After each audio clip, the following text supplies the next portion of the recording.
अस्सलाम वालेकुम all the students, this is doctor Mubeen. BDS के टॉस के बारे में लास्ट मैंने वीडियो में आपको बताया था कि मैं आपको बताऊंगा कौन से सब्जेक्ट के टॉस चेंज हुए कौन से नहीं।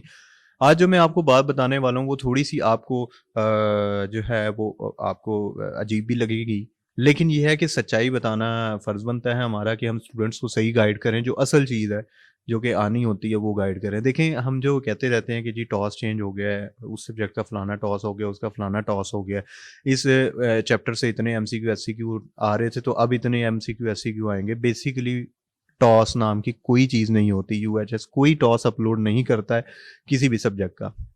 अब लेट्स सपोज ओरल पैथोलॉजी को देख लें, ओरल बायोलॉजी को देख लें, जनरल मेडिसिन को देख लें। ये वो सब्जेक्ट्स हैं कि जिसमें स्टूडेंट्स हर दफ़ा मार खाते हैं कि जी हमारी सप्ली आ जाती है। क्यों आती है? उसकी एक बहुत बड़ी वजह ये है कि वो जिस तरह से उसको परसीव या फॉलो कर रहे होते हैं उस तरह से वो चीज़ होती नहीं है। फॉर एग्जांपल, जो टॉस आपको दिया होता है कि जी टेबल ऑफ स्पेसिफिकेशन इसमें से इतने एससीक्यू एमसीक्यू आने, वो यूएचएस की तरफ से नहीं होता। Is it clear? दूसरी बात यह है कि वो है क्या चीज़, वो बेसिकली वो स्टूडेंट्स ने या जो बनाने वाले हैं उस चीज़ का, वो कोई भी डॉक्यूमेंट जो जिसने बनाया है वो खुद से डिड्यूस करते हैं कि जो है ना फलाने में से फलाने इतने एमसीक्यू आने और इतने एससीक्यू आने हैं। तो अब रही बात कि वो अब उसमें से किस तरह से डिड्यूस होते हैं। देखिए, मॉडल पेपर आपके पास पड़ा हुआ है यूएचएस का, वो यूएचएस ने अपलोड किया हुआ सिलेबस के साथ।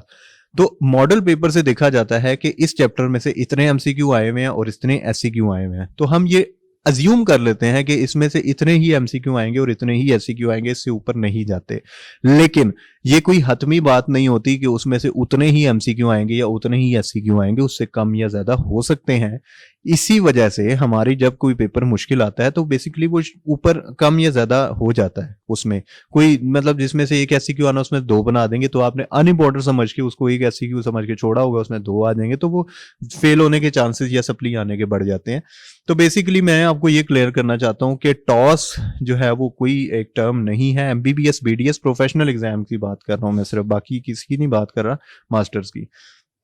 अब इसका सोल्यूशन क्या है? सोल्यूशन इसका ये है, देखें आपके पास मॉडल पेपर्स हैं, आपके पास सबसे पहले रिकमेंडेड बुक, पहले मॉडल पेपर है उसके नीचे रिकमेंडेड बुक के नाम लिखे हुए हैं, वो हमने ऑलरेडी चैनल पे वीडियोस बनाई हुई हैं। आपने सबसे पहले मॉडल पेपर देखना है, उसके अंदर से जिस टॉपिक में से जितने जो जो एमसीक्यू उठाया है उसको आपने देखना है कि वो किस तरीके से एमसीक्यू आया हुआ है, वो क्या चीज किस तरीके से घुमा के वो पूछ रहा है। फिर आपने एससीक्यू देखना है कि एससीक्यू किस तरीके से बनाया हुआ है, उसमें इसकी स्टेटमेंट किस तरह की है, सिनेरियो किस तरह का बना हुआ है। ये चीज एक देखने वाली होती है। और दूसरी चीज ये होती है कि आपके इस चैप्टर में से उसने 2 से 3 उठाए हुए हैं, तो इसमें इसका मतलब यह है कि इसमें 20% या 10% इसमें से पेपर आना है या 5% पेपर आना है, मतलब अजम्पशन आप कर लें, वो आप कर सकते हैं। तो कहने का मकसद ये है कि आप बेसिकली अपने जो टॉस जो आप फॉलो करते हैं वो यूएचएस की तरफ से नहीं होता, वो खुद से रिड्यूस किया गया।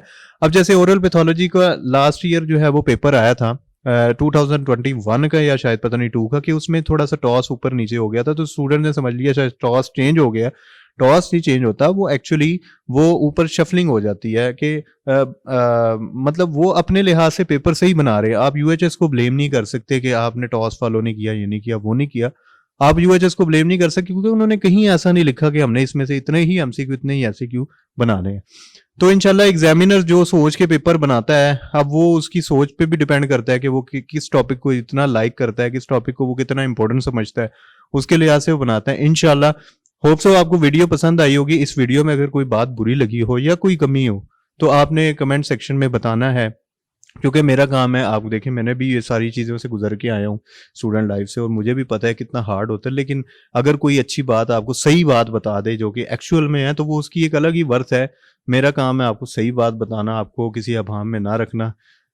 उम्मीद है कि आप लोगों के पेपर अच्छे होंगे। Best wishes to all of you. Thank you so much. अल्लाह हाफिज। नेक्स्ट वीडियो में कोई और टॉपिक लेके आएंगे, मोस्ट प्रोबेबली एग्जामिनर्स के हवाले से लेके आएंगे कि एग्जामिनर ने किस तरीके से पेपर बनाया हुआ है। तो थैंक यू सो मच। अल्लाह हाफिज।